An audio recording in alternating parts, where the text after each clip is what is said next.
Virtual Book Fair India. Today, Shuhi Gupte joins us with the book presentation Amaldas Ka Ancha. You can start.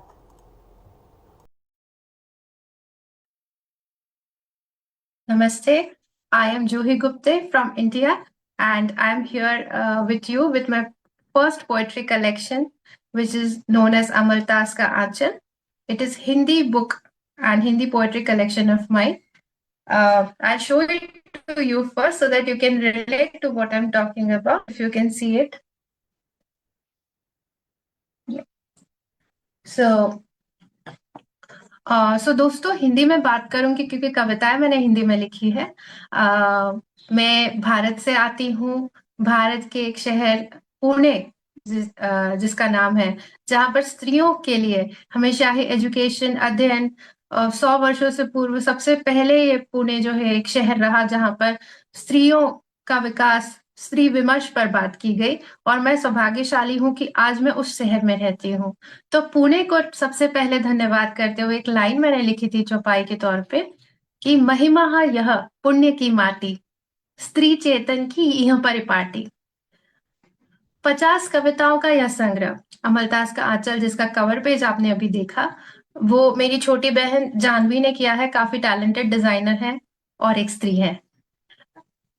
शीर्षक के बारे में बात करेंगे, फिर थोड़ी बहुत आपसे बातचीत रूबरू होने का आज मौका मिला है वर्चुअल बुक फेयर की तरफ से, बहुत बहुत शुक्रिया उनका। अमलतास का आंचल।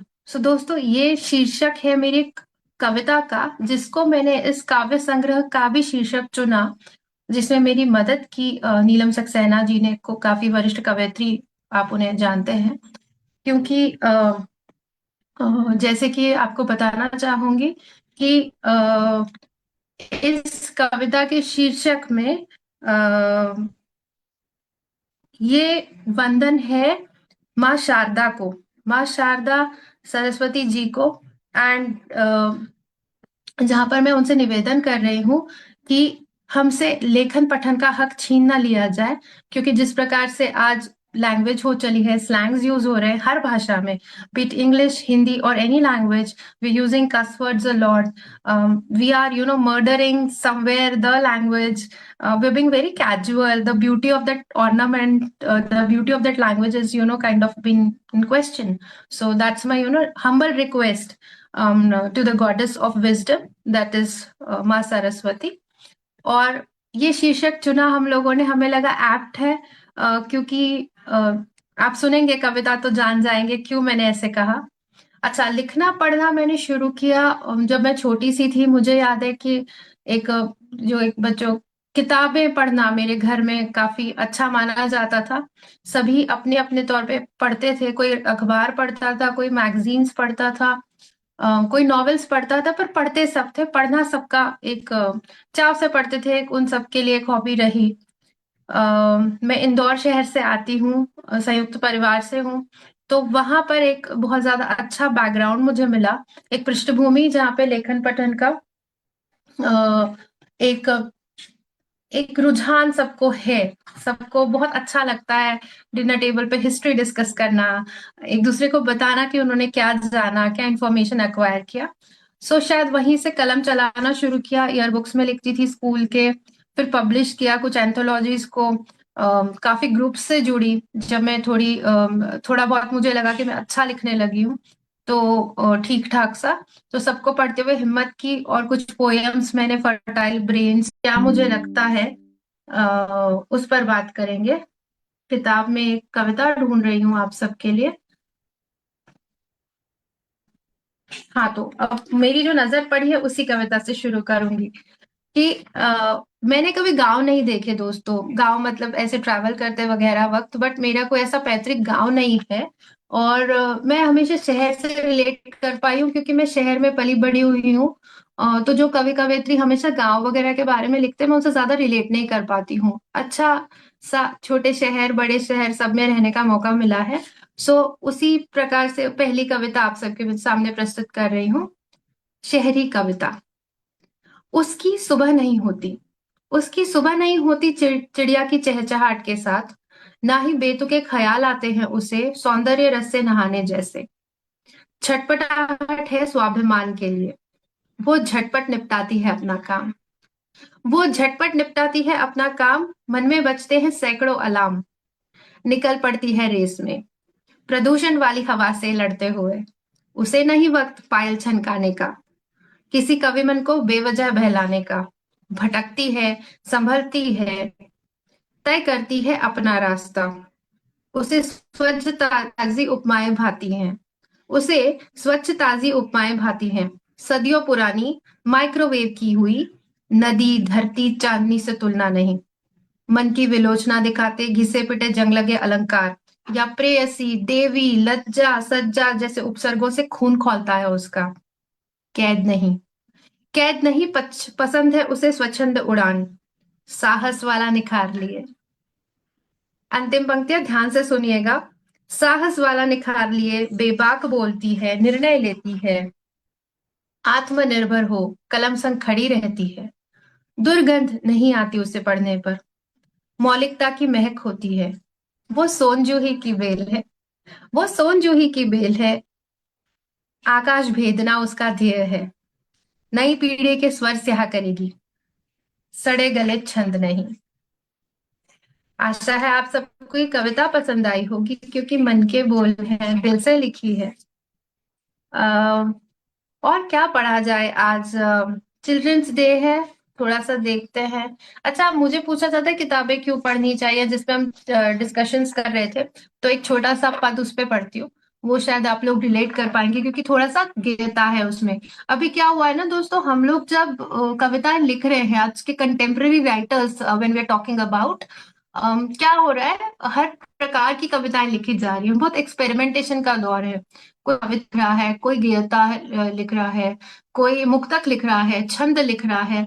बहुत अच्छा लग रहा है। तो गजल पे एक्सपेरिमेंटेशन हो रहे हैं। कोई किसी भाषा का कविता का फॉर्म दूसरी भाषा में एक्सपेरिमेंट कर रहा है। जैसे अंग्रेजी ghazal, English ghazals are very popular these days. Then there is haiku, which is a very loved form of Japanese poetry, being kind of taken in Hindi and many other languages, uh, obviously with changes. And then it's wonderful. I mean, there are many, and there's 11, there's like staircase poetry. People are kind of coming up with it. So first of all, why the love for books? As I said, my family is into books. मेरे परिवार किताबें पढ़ता है। क्यों पढ़ता है? क्या मिल जाता है किताबें पढ़ के? उस पे थोड़ी सी छोटी सी कविता, फिर आगे और बढ़ेंगे। तो अमरदास का आंचल मेरे काव्य संग्रह से ये कविता है। तीखी धूप को, तीखी धूप को छाव बनाती, किताबों वाली बातें, बैठे बैठे सैर कराती, किताबों वाली बातें, देश दिशा, देश दिशा दशा दिखाती, किताबों वाली बातें, भाषा भाव भेस बताती, किताबों वाली बातें, खाली खाली रातें भर जाती, किताबों वाली बातें, ऊर्जा बनकर दिन सजाती, किताबों वाली बातें, उलझन का धागा सुलझाती, किताबों वाली बातें, बरबस ही उम्मीद जगाती, किताबों वाली बातें, सृजन कल्प अनुभव संचय, सृजन कल्प अनुभव संचय, किताबों वाली बातें, आत्म संतृप्ति और परिचय, किताबों वाली बातें, कैसे अंतर्मन को छुपाती हैं, किताबों वाली बातें, महज किताबी नहीं होती हैं, किताबों वाली बातें। आखिरी 2 लाइन फिर से पढ़ती हूँ, ध्यान से सुनिएगा। कैसे अंतर्मन को छुपाती है किताबों वाली बातें, महज किताबी नहीं होती है, किताबों वाली बातें। और हाँ, मैंने आज फिर कह दी है, किताबों वाली बातें, तेरे मेरे पोएट्री। ओके, वेर इन एक फॉर्म है मुझे बहुत पसंद है। आपने दोहा चौपाई, जो लोग हिंदी पढ़ते हैं या जानते हैं, वो लोग दोहा चौपाई उससे वाकिफ है। और सोठा, रोला, ये फॉर्म्स आप लोग पढ़ते हैं, छंद आप पढ़ते हैं। मैंने एक फॉर्म ट्राई किया था, कहमुकरी, और मैंने कोशिश करी कि वे आज के लोगों के सामने रखा जाए। उस पर एक 4 छोटे छोटे, और कहामुकरी का बहुत अच्छा सा क्यूट सा बात है कि वो इंस्टेंट पोएट्री फॉर्म में भी बैठ जाता है। आज के जो युवा वर्ग है, जो पसंद करते हैं कि छोटा सा कुछ पढ़ा जाए, लंबे टाइम के लिए पेशेंस नहीं है, एक 4 लाइन का फॉर्म होता है दोस्तों, उसका नाम होता है कहामुकरी। ओके, तो उसमें आप 16 मात्राओं का ये छंद है। आप देख सकते हैं कि मात्रिक छंद क्या होते हैं, और बहुत खूबसूरत छंद। उसी पे आपको मैं पढ़ूंगी, फिर बाद में थोड़ा सा समझाऊंगी कि क्या इसका मतलब रहता है। तो पहला कह मुकरी आपके सामने रख रही हूँ। मद मस्त कर मुंह रंग जाए, मद मस्त कर मुंह रंग जाए, इसे नवाबी साथ सुहाए। मद मस्त कर मुंह रंग जाए, इसे नवाबी साथ सुहाए। जितना मेवा उतनी शान, जितना मेवा उतनी शान, क्या सखी पान, उफ अभिमान। तो मैंने पहले तीन जो आपके लाइंस थे, आपकी पंक्तियां थी, उनमें मैंने आपको क्लूज दिए हैं। I have given you hints, I have given you cues, wherein you need to identify what I'm talking about, which object I'm talking about. So this is a conversational form. ये बातचीत हो रही है दो friends के बीच में। Okay, इसकी बहुत खूबसूरत सी हिस्ट्री कभी पढ़िएगा कि दो फ्रेंड्स के बीच में बात हो रही है, and specially to girls, the girl talk. तो वो पहली जो लड़की है वो दूसरी लड़की को बिना नाम लिए बता रही है कि मैं किसी चीज के बारे में बात कर रही हूँ, और दूसरी लड़की को आइडेंटिफाई करना है कि वो क्या हो रहा है। तो पहेली एक प्रकार जिसको हम जानते हो उस टाइप का, इट्स अ रिडल। सो यहाँ पर मैंने थोड़ा सा ट्विस्ट लाया था, और मैंने पान और अभिमान को कंपेयर किया है। So two objects which have similarities can be written in this form. अगर आप पोएट हो तो प्लीज इसको ट्राई कीजिएगा। हिंदी में ज्यादा अच्छा उभर के आएगा मुझे लगता है, इसके लिए हिंदी में ट्राई कीजिएगा। Otherwise I am happy if you experiment it in other any language, any other language. तो मद मस्त कर मुंह रंग जाए, इसे नवाबी साथ सुहाए, जितना मेवा उतनी शान, क्या सखी पान, उफ अभिमान। दूसरा पढ़ती हूँ। इस पे अगर आप मुझे लाइव सुन रहे हो तो मुझे कमेंट्स अगर आप कर सकते हो तो मुझे अच्छा लगेगा, कि अगर आप गेस कर पाओ इस पहेली का अर्थ। सूखी चिकनी है प्रवृत्ति, सूखी चिकनी है प्रवृत्ति, रुके न पानी टिके न मिट्टी। सूखी चिकनी है प्रवृत्ति, रुके न पानी टिके न मिट्टी। चर्म से सुंदर, चर्म है सुंदर कर्म है मैला, चर्म है सुंदर कर्म है मैला, हाँ मानव री प्लास्टिक थैला। और आगे पढ़ूंगी। जात पात सब भेद मिटाए, जात पात सब भेद मिटाए, लगे न दाग न सिलवट आए। पहचानिएगा। जात पात सब भेद मिटाए, लगे न दाग न सिलवट आए, एकता का देता संदेश, तिरंगा उफ गणवेश। जिस जिस जिस भी देश से आप हो, आप मुझे सुन रहे हो, आप अर्जेंटीना से सुन रहे हो, पेरू से सुन रहे हो, आप किसी भी देश से अगर आप मुझे अभी सुन रहे हो, तो आप हमेशा याद रखिएगा कि जो एकता का देता संदेश है वो आपके देश का झंडा होता है। इंडिया के लिए वो तिरंगा है, भारत के लिए। और उसी का कंपैरिजन मैंने यूनिफॉर्म यानी गणवेश से किया है। तो आखिरी कहामुकरी आप सबके समक्ष इस पुस्तक से काफी और लिखी, बट इसमें मैंने चार जो फेवरेट सी मेरी है, बहुत अच्छी लगी मुझे, वो मैंने यहाँ पर छपवाई है। ठूसे अनुभव लदा पड़ा है, ठूसे अनुभव लदा पड़ा है, कई परीक्षा दिए बड़ा है। बोझ खुद में समेटे रखता, बोझ खुद में समेटे रखता, ऐसा सखी दिल ना सखी बसता। तो जब तक आप मैं कविता ढूंढ रही हूँ, आप भी कुछ सोचते रहिएगा इस कविताओं के बारे में। जब भी आप मुझे अगर बाद में सुन रहे हैं, इस आज नहीं सुन पा रहे हैं किसी कारणवश वर्चुअल बुक फेयर में, तो आप तभी भी मुझे लिखिएगा।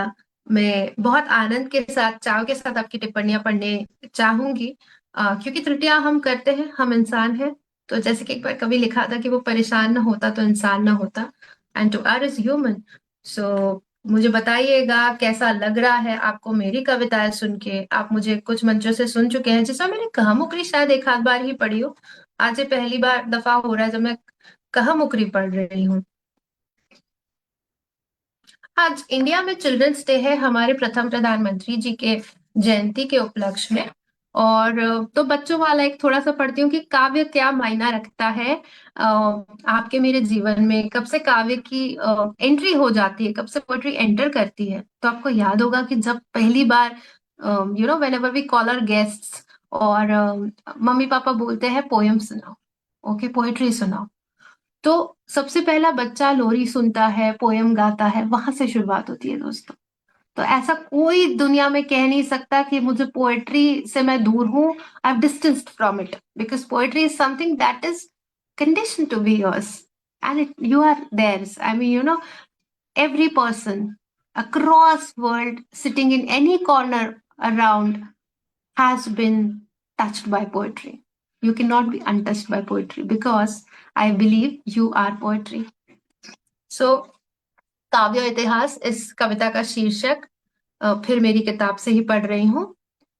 मछली जल की चांद कटोरी. मछली जल की चांद कटोरी, मीठी बोली थपकी लोरी, बेफिक्र नींद सुलाने वाला, हा काव्य बचपन चहकाने वाला. थके प्रश्न को, थके प्रश्न को रुके युद्ध को, मोह के आगे झुके सिद्ध को, गीता पाठ पढ़ाने वाला. और काव्य रश्मि रथ चढ़ जाने वाला. पाना जिसको राम रतन. थोड़े रेफरेंसेस दे रही हूँ, ध्यान से आपको सुनना पड़ेगा. तो आप थोड़ा सा ध्यान से सुनिएगा कि जिनको हिंदी पोएट्स पता है, जिनको आप पढ़ते हैं, उन्हीं के बारे में है. थके प्रश्न को रुके युद्ध को, मोह के आगे झुके सिद्ध को, गीता पाठ पढ़ाने वाला. और काव्य रश्मि रथ चढ़ जाने वाला. पाना जिसको राम रतन, प्रेम प्यास बिसरे तन मन, आर्त स्वर में गाने वाला, है काव्य सावले में समाने वाला. द्रुत दामिनी सी एक रानी का, उस मिट्टी का उस पानी का, शौर्य याद दिलाने वाला हूँ काव्य, युग दीपक जलाने वाला. प्यारे छूटे प्याले टूटे, यहीं कहीं पर बैठे बैठे, प्यारे छूटे प्याले टूटे, यहीं कहीं पर बैठे बैठे, मधुशाला पहुंचाने वाला, वही काव्य अग्निपथ सजाने वाला. लोभराज में निर्मल स्वाद के, होने वाले शांतिनाथ के. लोभराज में निर्मल स्वाद के, होने वाले क्रांतिनाथ के, आज बीज बो जाने वाला, मैं काव्य कल इतिहास कहलाने वाला. तो दोस्तों, ये था काव्य और इतिहास. मेरी बहुत प्रिय कविता जब लिखी थी तब से, कि द्रुत दामिनी से एक रानी का, उस मिट्टी का उस पानी का. तो जब भी आपको किसी देश के बारे में जानना है, किसी स्थान के बारे में जानना है, किसी खड़े खंडहर के बारे में जानना है, तो उसके बारे में कविता पढ़ लीजिएगा. बहुत हो जाएगा. आप जान जाएंगे कि वहां कौन रहता था, उसकी कहानी क्या थी. उस एकांत में आप सुन पाएंगे उन रानियों की हंसी, उन घोड़ों के चलने की आवाज, सब कुछ. क्योंकि काव्य आपको सब कुछ अनुभव करा देता है, किताबें आपको सब कुछ अनुभव करा देती हैं. अच्छा, गेयता बहुत हो गई. अब प्रेम रस भी लिखा है. ऐसा कुछ नहीं है कि यही सब उठा के रखा हुआ है मेरी कविताओं में. आप जानेंगे कि स्त्री विमर्श होता है. एक स्वाभिमानी, एक महत्वाकांक्षी स्त्री क्या सोचती है, एक जॉब करने वाली, एक कामकाजी महिला का एक पर्सपेक्टिव क्या होता है, वो मेरी कविता में आपको देखने मिलेगा. Non conformist as my Hindi English poets and friends call me. मैं वैसा लिख पाती हूँ. अप द स्लिव जॉनर, मैंने अभी तक अपना जॉनर ऐसे कुछ डिसाइड नहीं किया है कि मैं क्या लिखती हूँ. ये जो आपके श्रेष्ठ मेरे सीनियर पोएट्स हैं, उनके आशीर्वाद के रूप में मुझे पता चला है कि हाँ जूही तुम ऐसा लिखती हो. वो फॉर्म है, वो बेंट है, वो शैली है. तो बात करी थी प्रेम की, तो निवेदन कर रही हूँ, प्रेम निवेदन. आप जिस किसी को कि वापस आ जाए. तो शीर्षक है अरसा हुआ अब. अरसा हुआ अब, उन बारिशों को बीत कर, तुमसे मिलना और टूटना, मेहंदी के पत्तों की तरह तुम्हारी पनाहों में, रंग तुम्हें देना, रंग तुम्हारा गहराना, मेरे हाथों पर, मेरी बातों पर. तुमसे ना मिल पाना, तुमसे ना मिल पाना, बहानों का ख्वाहिशों बीच बार बार आ जाना. होता है ना ऐसा, बहानों का ख्वाहिशों बीच बार बार आ जाना, मेरी मेहंदी का धुलना, मेरी मेहंदी का धुलना, धुंधला होना और खो जाना. हाँ सर्दियां बहुत है, हाँ सर्दियां बहुत है, कोहरा छान देना तुम, धूप ओढ़ लूंगी मैं. हाँ सर्दियां बहुत है, कोहरा छान देना तुम, धूप ओढ़ लूंगी मैं. हंसना चाहती हूँ, रंगना चाहती हूँ तुम्हारी मेहंदी के रंग पे. अरसा हुआ अब. तो समय देखेंगे कितना हो रहा है, उस हिसाब से और कविता अगर मुझे पढ़ने मिलती है तो पढ़ूंगी. इस किताब को बनाने में काफी लोगों का एक कंट्रीब्यूशन रहा है। जब भी मुझे कोई कहता है कि आई एम सेल्फ मेड, मुझे बात ना वो फेक लगती है दोस्तों। क्यों पता है? क्योंकि हमारी लाइफ में ना नोइंगली अननोइंगली एक बहुत सारे लोगों का एक योगदान रहता है, कंट्रीब्यूशन रहता है। कभी-कभी पता है आपको एक अनजान सा व्यक्ति मिलता है, उससे आपकी बातचीत होती है और वो आपसे ऐसा कुछ कह जाता है कि that stays with you forever, right? And that shapes you. So the city you live in, the place you are from, the people you live with, the objects you see, the quotations you read sometimes, okay, they shape you, they contribute to your making. So मैं self made बिल्कुल नहीं हूँ। मुझ पर बहुत लोगों का एक कह सकते हैं कि ऋण है। मैं ऋणी हूँ उन सारे सीनियर पोएट्स की जिन्होंने मुझे इस काबिल समझा कि काफी मंचों से मुझे बुलावा दिया, मुझे काम करने का मौका दिया साथ में एज को ऑथर कॉन्ट्रीब्यूटर। उस छोटे से बच्चे को भी जिसने मुझे कुछ सिखाया कभी, अम, जो मुझे कभी मिला होगा, किसी परिचित का बच्चा, किसी अपरिचित का बच्चा, उन सब ऑब्जेक्ट्स को जिनको मैं देखते ऑब्जर्व करते हुए बड़ी हुई हूँ। फैमिली को हम थोड़ा सा ग्रांटेड लेते हैं, बट मेरी फैमिली का सबसे बड़ा योगदान मेरे पोएटिक बेंच के लिए रहा, और लिटरेचर के लिए रहा। क्योंकि डिस्कस करके आप विषय जब आप चुनते हो, कोई पोएट चुनता है लिखने के, तो कैसे आते हैं? इन्हीं सब चीजों से आते हैं। तो योगदान सबका रहा है। अब वीर रस जिसके लिए कहा जाता है कि जूही जानी जाती है, ओके, तो वो पढ़ती हूँ थोड़ा सा। क्या पढ़ा जाए आज? अच्छा जी। हाँ, तो एक ना कैरेक्टर मुझे बहुत पसंद है। मेरी कविताओं में पाएंगे थोड़े मैथोलॉजी के कैरेक्टर्स को मैंने लेकर कोशिश की है लिखने की। तो एक इस कविता का शीर्षक है एक किस्से से अधिक कहानी हूँ। और यहाँ पर रामायण से character, character from Ramayan called Kaikeyi. She is Ram's mother. We call her a stepmother, but that was not a concept in India at least. It was mom, the mother. Okay. So his father had three wives and she was the youngest queen. And it is believed that it was her, attempt to kind of, let him go, make him suffer the exile of 14 years. And we all know the story. All of us know, and you know better than me. तो उसी पे बात करूंगी, केकेई पे। अब केकेई का एक perspective है, हमेशा ये कहा जाता है कि आज आज कोई भी बच्चा या कोई भी पेरेंट अपने बच्चे का नाम केकेई नहीं चाहता। That's the kind of evil it is. You cannot name your kid as Satan, right? तो इस प्रकार से उस की छवि बनी हुई है उस महिला की, उस रानी की। तो मैंने उनका एक पर्सपेक्टिव आप सबके यहाँ सामने रखना है आज। एक किस्से से अधिक कहानी हूँ कि आज प्रसन्न हो सभी, फिर सुन लो अनकही मेरी भी। दुष्टा हूँ, सौतेली हूँ, बस हानि हूँ, एक किस्से से अधिक कहानी हूँ। उत्तर पश्चिम के देश से आई थी ब्याह के अवध नरेश से। दशरथ प्रिया रघुकुल की रानी हूँ, एक किस्से से अधिक कहानी हूँ। सुंदरता और साहस का प्रतीक मैं, सुंदरता और साहस का प्रतीक मैं, निडर स्वर और निर्णय सटीक में। स्वतंत्र विचारक, हाँ कह लो मनमानी हूँ, एक किस्से से अधिक कहानी हूँ। समान अधिकार हमें कहाँ होते थे? शी सेज, समान अधिकार हमें कहाँ होते थे? स्वप्न इच्छाएं घूंघट में बैठे रोते थे। चिर स्त्री युद्ध की, चिर स्त्री युद्ध की सच्ची शतरानी हूँ, एक किस्से से अधिक कहानी हूँ। दिव्य रत्न, दिव्य रत्न नवमी के दिन मैंने पाया था, यशोदा आंचल में जैसे कान्हा आया था। धर्म कर्म से परे राम को जानी हूँ, एक किस्से से अधिक कहानी हूँ। इन दो लाइन को फिर से पढ़ती हूँ, ध्यान से सुनिएगा, एकदम आंख बंद करके आत्मीयता से सुनिएगा। धर्म कर्म से परे राम को जानी हूँ, किस्से से अधिक कहानी हूँ। और आगे कि शस्त्र शास्त्र वेद उसे सिखाती थी, शस्त्र शास्त्र वेद उसे सिखाती थी। संयम नियम लला को रोज पढ़ाती थी। भांति नीति रीति काल की ज्ञानी हूँ, एक किस्से से अधिक कहानी हूँ।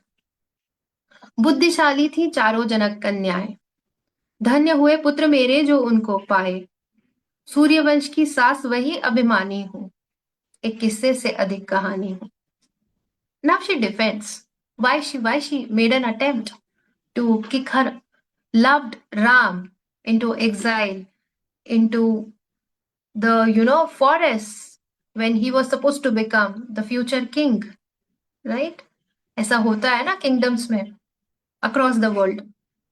तो वो कहती है कि बुद्धिशाली थी चारों जनक कन्याएं, धन्य हुए पुत्र जो मेरे उनको पाए, सूर्यवंश की सास वही अभिमानी हूँ, एक किस्से से अधिक कहानी हूँ। अगर राघव राजनीति में लग जाता तो विंध्याचल के पार न जाने पाता। वचन कलंकित मेरे वनवास की दानी हूँ, एक किस्से से अधिक कहानी हूँ। कोमल चरणों में जब कंटक चुभते थे, नीरव महल मुझ पर प्रश्न घाव करते थे। थका रत जगा दृग्जल बिन पानी हूँ, एक किस्से से अधिक कहानी हूँ। वज्र हृदय कर माँ मानव को राम बनाती, विचलित होते हैं युग वो केकई कहलाती। मैं ही अंश शक्ति का और भवानी हूँ, एक किस्से से अधिक कहानी हूँ। Thank you so much. And अब देखेंगे समय कितना बचा है, कुछ पढ़ा जा सकता है, कुछ बातचीत आपसे की जाती है, इस बुक को प्रेजेंट आपसे किया जा सकता है। ओके तो एक हाथ 2 मिनट और बचे हैं आपसे बात करने के लिए। तो फिर अब कविताएं नहीं पढ़ती हूँ क्योंकि आप वो पढ़ सकते हो, आप खरीद सकते हो अमेज़न पे। ये एकेएस पब्लिशिंग हाउस ने इसे प्रेजेंट किया था इस किताब को, और साहित्य अकादमी में दिल्ली में मुझे बुलाया गया था बुक लॉन्च के लिए। तो मैं बहुत सौभाग्यशाली हूँ कि जिस स्थान को मैं मंदिर मानती हूँ, जिस पर मेरे अपने महबूब कवि शायर उनकी चरण धूलि पड़ी है, वहां पर मुझे बुलाया गया मेरे प्रथम काव्य संग्रह के लिए। बहुत अच्छा लगा। और अमलतास का आंचल मेरी माँ हिंदी को समर्पित, आप सबको समर्पित है। इसी के साथ आप सबको नमस्कार। अर्जेंटीना, पेरू, धन्यवाद कॉन्फेडरेशन वर्चुअल बुक फेयर के लिए। और बहुत अच्छा लग रहा है आप सबसे मिलके, इस माध्यम से मिलके कि मेरी बात पूरे दुनिया में पहुंच पा रही है, इंटरनेशनल लेवल पे पहुंच पा रही है, हिंदी पहुंच पा रही है। और अगर आप भारतीय हैं और प्रवासी भारतीय हैं जो वहां पर रहते हैं, मुझे कमेंट्स में लिखिएगा, मुझे यूट्यूब पे कनेक्ट कीजिएगा, जिस माध्यम से आप चाहें। मैं भारत की बेटी हूँ। अमलतास का आंचल आप सबको समर्पित।